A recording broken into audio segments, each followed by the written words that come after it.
Welcome to the Women Leaders Association Daily Member Podcast, where we believe we go further, faster, and have more fun when we go together. I'm your host, Julianne Kirkland. And in each Daily Member Podcast, we will pick out a great speaker from one of our meetings that we thought you would enjoy. You can access hundreds of recent speakers, book summaries, great articles, and more at no additional charge through your membership portal. If you would like to get involved in a Women Leaders Association mastermind group or find a networking group near you, or if you just need access to the membership portal, simply go to womenleaderspodcast.com to be connected. Now let's tune in for this incredible message. Thank you so much for having me and welcome to the Tennessee Women Leadership Summit. I'm excited to be here today and talk a little bit about how I have managed remote workers and how maybe giving some advice on what you can do as well. But remote working is a trend that's not going to go away. I can tell you that right now. So let's get started. I'll tell you a little bit more about me. I'm a serial entrepreneur at heart, and I love to help other people. I've always been in the services industry, a human resources manager at the beginning, and then an accountant, bookkeeper, and small business advisor in the last 10 to 12 years. So I do help startups and love to work with women and just coach and help them any way that they need to be successful. I am the vice president for entrepreneurship for the Chattanooga Chamber. So I do assist people when they come to town. People are looking to relocate to Chattanooga all the time, looking to relocate their small businesses. And I help them get into the incubator or any of these startup ecosystems that we have here, launch programs and things like that in the Chattanooga area. So I work with a lot of small businesses, and just my passion is, working with women and just helping to solve problems. So I did run my own accounting business for 12 years, and the last couple of years have been, since the pandemic, have been fully remote. And, there were some challenges there, but we'll talk a little bit about that.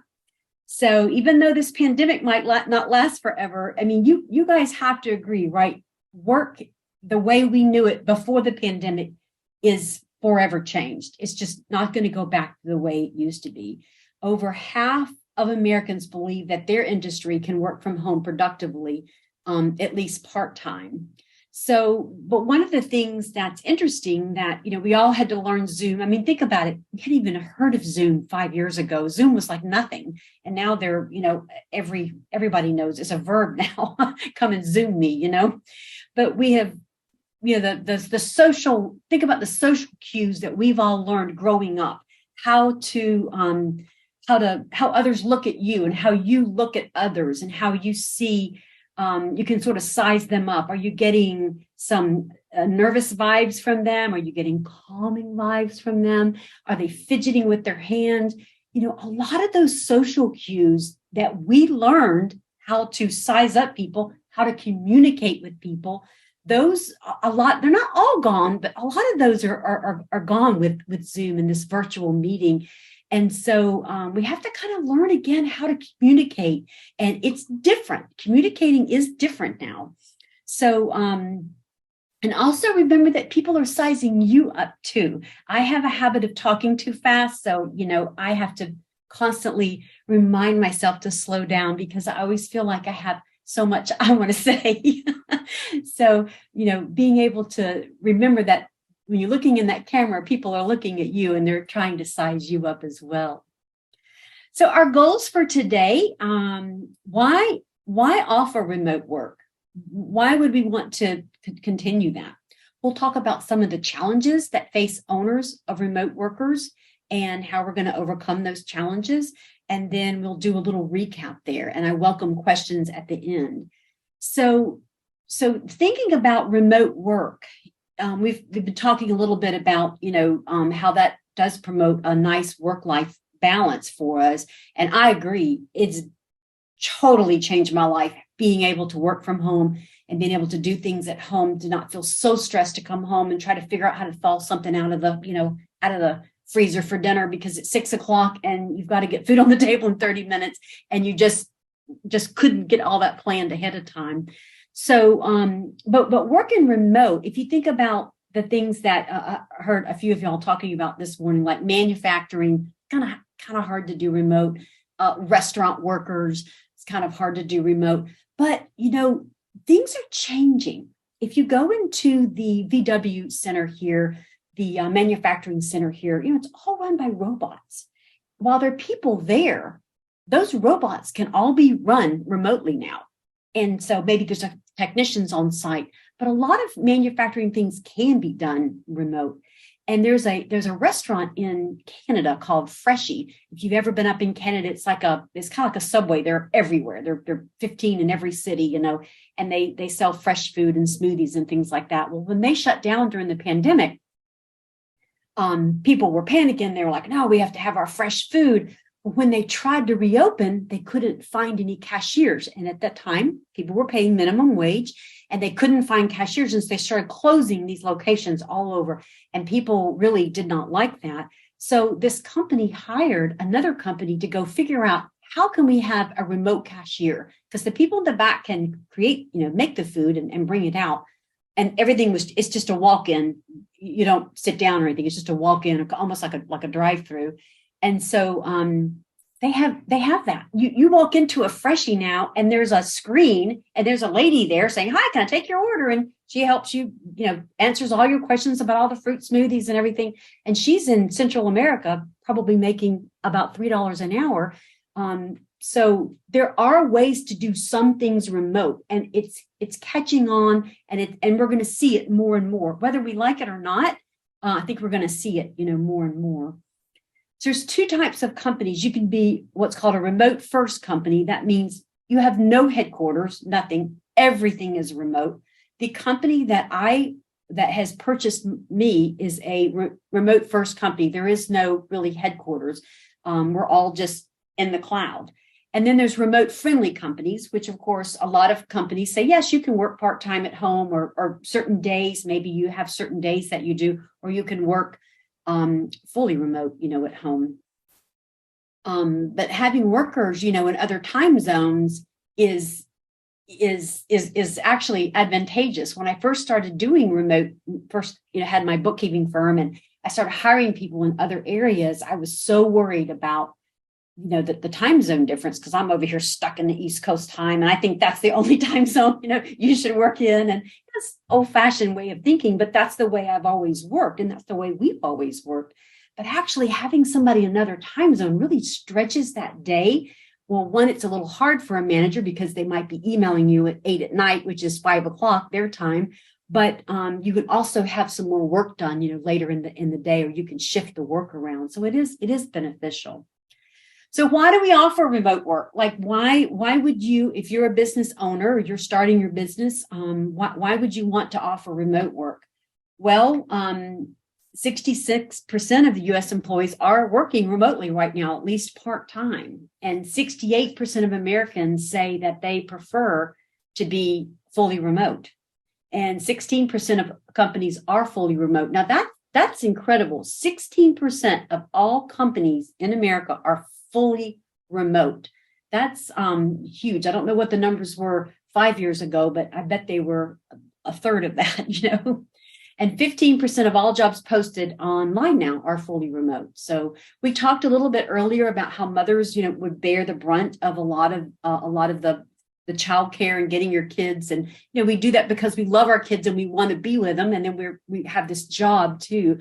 But being able to do both and being able to work from home allows you to hop up, run, take your kid or run, pick them up without really disrupting the work. If you were at an office and you had to stop, go get your kid, take them to soccer practice, come back, work, go back, get your kid, it would be disruptive. But if you're working remote, it doesn't matter, especially if you're, you don't have to be right there in front of the computer 9 to 5 every single day. Your work can fluctuate and be just as productive working, taking 30 minutes here and 30 minutes here, but also just giving you a little calm. One, it gives you a break from work to get up and do something with your kids or spouse or whatever. And then two, you get to feel like, oh, I don't have to hire somebody to do that. Or I like doing that. I like picking up my kids and kind of seeing how they're doing and how their day's going. You don't want to miss out on that. So is remote work here to stay? Yes, it is. 94% of employees report feeling that they are more productive when they work remotely. And I will tell you, when I started having my employees work remotely, and I started my company in 2010, and in 2014, I had an employee who'd been working for me for about 3 years. Her husband got transferred to Mississippi. Now, we do bookkeeping and accounting, and we do everything in the cloud. We use Dropbox and we use QuickBooks Online. There's nothing on our computer, nothing. There's nothing on the computer but just some hardware. We're not allowed to store anything because it's safer where we store it in the cloud.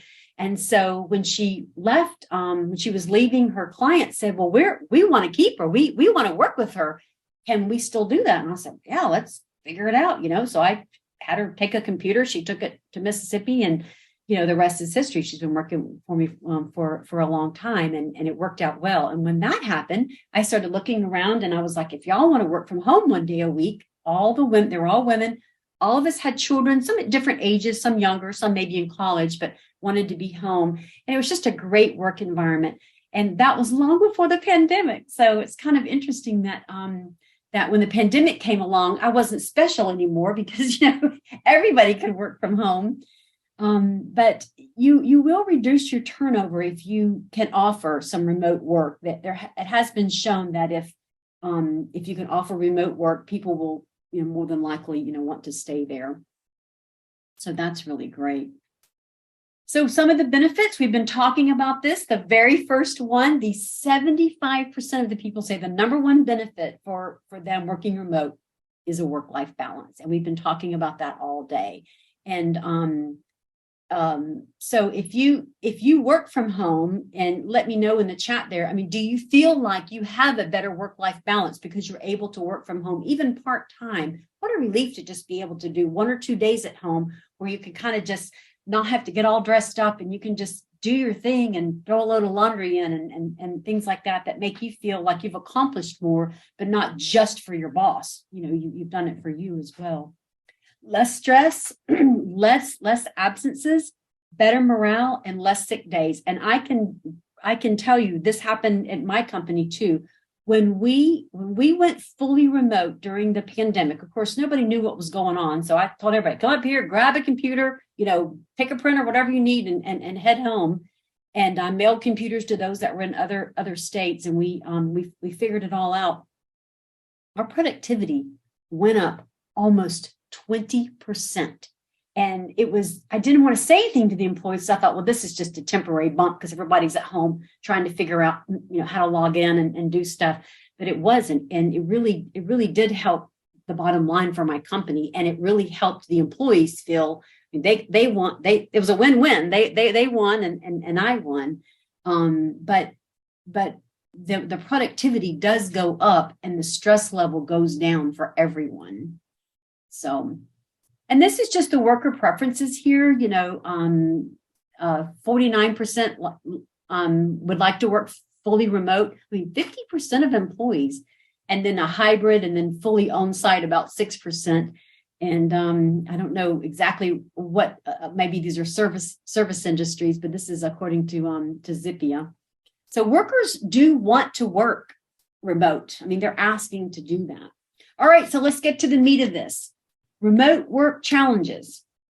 So as a boss, and everybody's working remote, I'm y'all know I've already said this, like I like to be productive. I like for my employees to be productive. I like to know what everybody's doing. And I want to make sure I've got a good ROI. People are working and my business model is working fine. And I would think, well, how do I know if they're really working? Like how do you know that? So it is difficult. The first 6 months of going fully remote is very difficult for a business owner because you're still trying to figure out how to gather that information and how to have the communication. But these are the challenges that you will face if you are going fully remote, or maybe even if you're an employee working remote. Lack of supervision. Because when they're here in the office, you can just walk over and be like, what are you doing? Or, help them with something. Distractions from home, that's very real. Feeling disconnected, that's very real as well. Feeling isolated, feeling disconnected from your coworkers, feeling like maybe your coworkers are getting ahead because maybe some are in the office and you're not. Technical issues, we're all learning about Zoom and the mute button and all of that. But Some people are just live in a place where the internet just isn't as fast as you need it to be able to do Zoom conferences and meetings and have lots of spreadsheets up at the same time. I have a few clients that have a difficult time if we start getting a lot of things on Zoom. And then the communication style. So can anybody relate to these if you're working from home? If you're working from home, which one of these is your biggest challenge right here? And maybe it's distractions or feeling disconnected. It's hard because we want to feel connected at work. We want to, feel like we were saying earlier, have a friendship with the other people and be able to call and say, hey, I've got a question, or can you help me with this? You want to be able to do that. How do you do that when you're all in separate places working whatever crazy hours? Well, here's some ideas for you. So with the lack of supervision, use website tools like Kumo Space. I don't know if any of you have ever heard of Kumo Space. I'm going to bring it up here real quick. Whoops, sorry about that. Let me bring it over here to the virtual office. There we go. So Kumo Space is kind of cool. It's just a virtual office. And guys, this is actually free. Free for up to like 30 employees. So you would create your little office there, and you can go knock on people's doors. You can, have meetings, have conferences, do whatever you want through here. But it does allow you to kind of manage it and sort of look like you're in an office. So everybody would post like their office hours. If you had a manager or somebody that needed to post office hours, or you post office hours, or you're there, and you can put on your screen, hey, I'm here if anybody wants to talk to me. People can go to the water cooler and talk. So it's kind of fun. It's called Kumo Space. So take a peek at that if you are interested in that. Slack, that's another communication tool that we use a lot. We use it at the new company that I have. Slack is it's great. If you've ever used Slack, you'll know it's a little different, but I really, really like it. It allows you to do some internal correspondence, and you can group things together. For us, since I have accounting clients, each of our accounting clients has a Slack channel. So you go and post whatever you need there. You can post emails from the client. You can post, client needs us to start doing sales tax. Client signed a contract. Client said this. And you can go back and read everything, and it keeps it in one space. So it's super organized. And Slack is just a great internal communication tool, just internal. External people do not use Slack. It's just internal for you to use. You can post progress reports, give formal feedback 2 times a year. It's very important when you're working with remote teams. The normal thing to do when everybody was in the office was to give an annual review, right? Like once a year. Well, with remote teams, you really need to do it more often. You need to do it twice a year. You need to give feedback.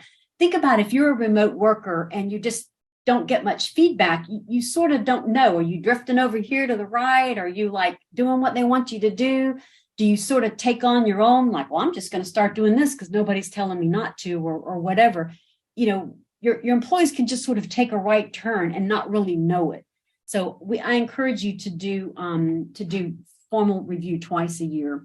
Use a centralized project management tool. There's lots out there, whatever works for you. Distractions from home. And I think Debbie had mentioned this earlier, being at home is not a substitute for a babysitter. You need to have a babysitter if you're working at home. And you can offer your employees headphones, whatever it is they need. Feeling disconnected. We used to do lots of fun activities. Whiteboard, we'd play bingo, we'd do all kinds of stuff. And when I would have my staff meetings, I would surprise them with some kind of fun little thing we would do. Maybe it was a scavenger hunt. Maybe it was, for whatever. We just did lots of different things. And maybe I would give like 4 hours of PTO time if they had participated or they had worn their HR Biz t-shirt that day, different things. So really think of things you can do, and you can go online and find lots of things that you can do interactively. After hour socials, I would have my employees do it. I said, does anybody want to do one? And somebody would volunteer. And sometimes I would say, well, I'll let you guys do that. Maybe they don't always want the boss there. So I would say, I'll let you guys do that. And they would have a little social. They would, play different games and let the employees take hold of that. So technical issues, there's always technical issues. You can overcome those. Just set the expectations when you're hiring someone that they have a good internet connection. Communication style, we talked a little bit about maybe using Slack or different communication tools. You say good morning each day. So on Slack channels, I'll say good morning. I'll post like a positive message, hope you're having a great day. Or you can say things like today, I'll post in just a little bit things that'll say things like, hey, tell us what you're doing this weekend without telling us what you're doing. Just engage them so that they're acting right, like they were right in your office. What would you ask them? Hey, how's your weekend going? So think about the things you would say to them if they were here, and say that, in your communication as well. You can do that in email as well. Virtual water cooler, things like that. I'm going way over, so I'm going to go right here to the recap. These are just some takeaway tips. So you're going to determine the remote team structure. You're going to recruit carefully because it takes the right person to work remotely. And I've hired the wrong person many times, even though I thought they were the right person and they said the right things. Some people, it's just difficult for them to work remote. Use a time tracker, lots out there. Engage your team, invest in your team's development. And then just a quick recap,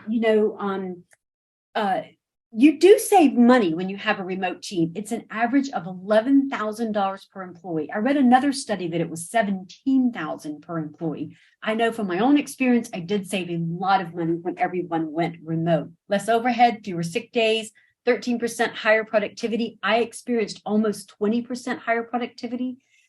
Same salary, same employees, 20% increase in productivity.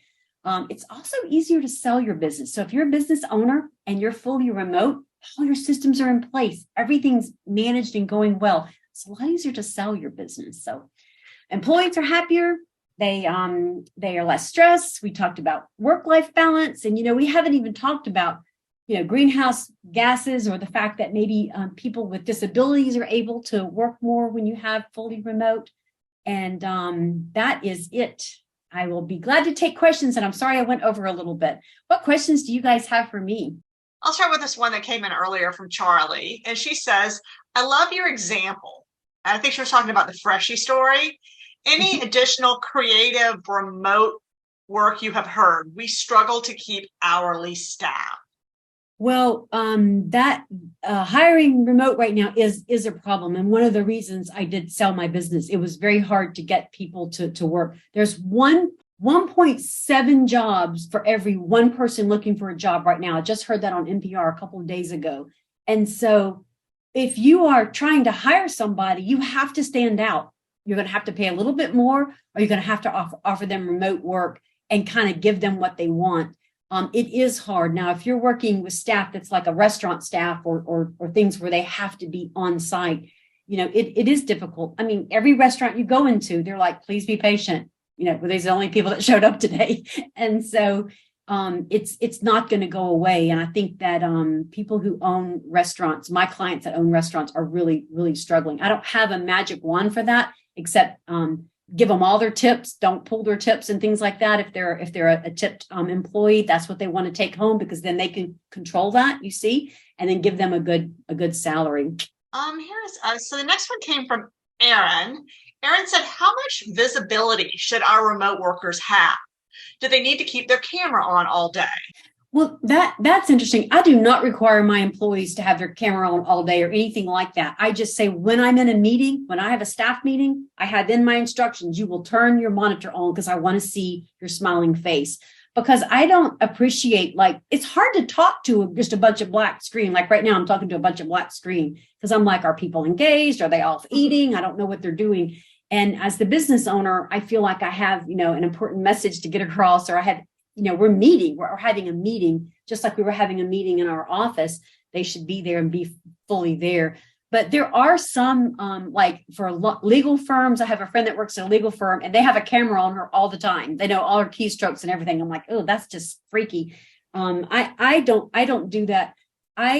If I want to meet with them, once a week or once a day, whatever the situation is, I do make them turn their camera on. I'm like, I don't care what your hair looks like. I don't care if you have a sweatshirt on. It's just me. But I want them to be respectful of the boss and show up, with a camera and with a proper lighting and all of that. So that little that little room I showed you, that room is kind of fun. People can turn their camera on and be on, and you can have, times when they need to be on there, and maybe they choose that time based on their schedule.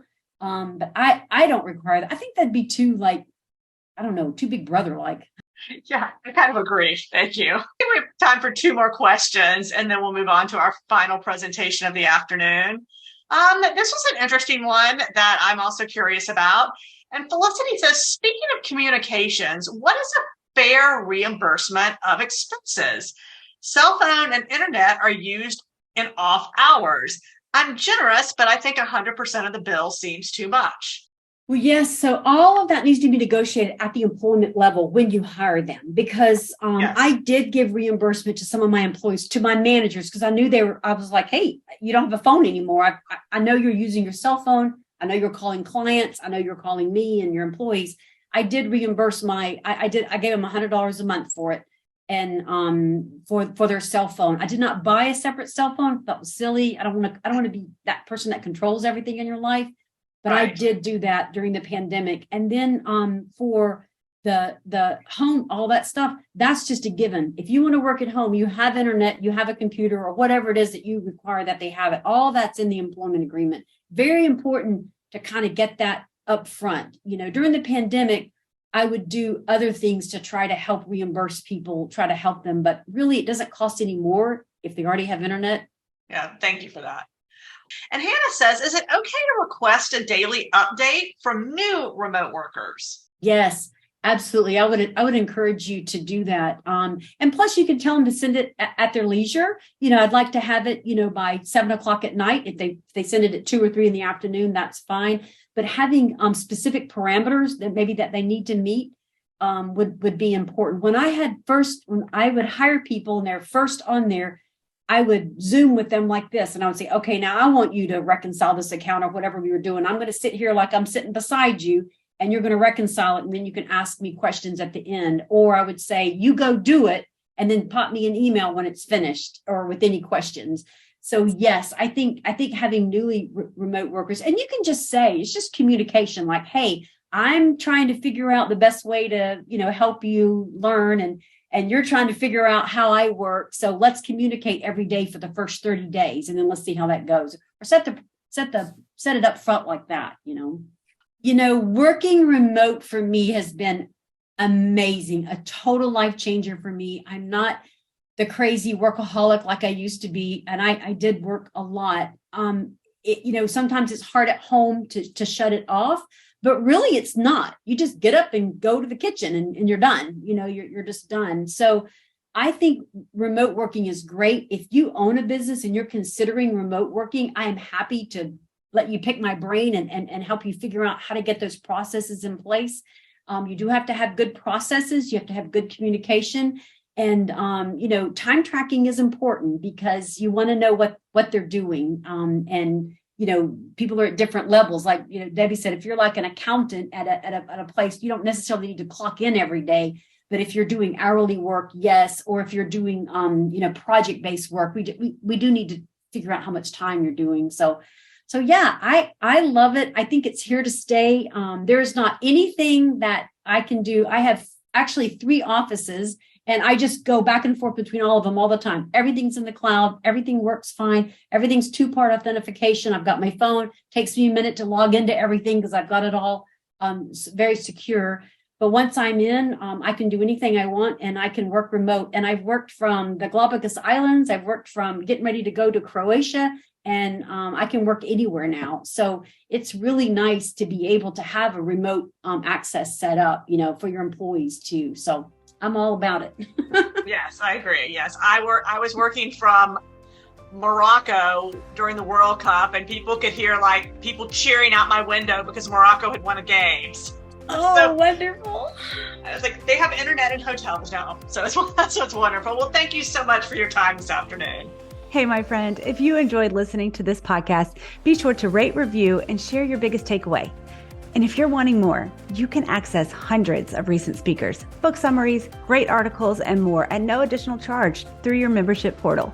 You can also get involved in a Women Leaders Association mastermind group or networking group near you. Or if you just need to access your membership portal, simply go to womenleaderspodcast.com to be connected. Because here at Women Leaders Association, we believe we go further, faster, and have more fun when we go together. That's all for today, my friends. Bye for now.